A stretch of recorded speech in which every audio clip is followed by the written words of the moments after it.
Alam mo ba na kapag nagte-technical analysis ka, ang pinaka-importanteng pinag-aaralan dito ay ang market structure. Kailangan marunong ka mag-identify kung uptrend ba or downtrend ang market. So for this case, makikita mo pababa ang market, kaya we consider this as downtrend para sa time frame na to. Paano mo ngayon siya babasahin? Kasi kung makikita mo dito, umaangat ang price, okay, drawing tayo, umangat ang price dito, yan, nagbabounce siya, nagwe-wave siya ng nagwe-wave. Nakikita nyo? Nagwe-wave ng nagwe-wave. Ayan, nagwe-wave siya ng ganyan.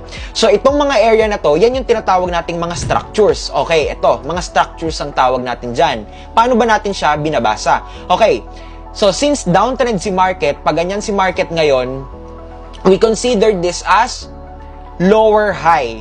Lower low, lower high, lower low, lower high, lower low, lower high, lower low, lower high, lower low, lower high, lower low. Okay? Lower high, lower low.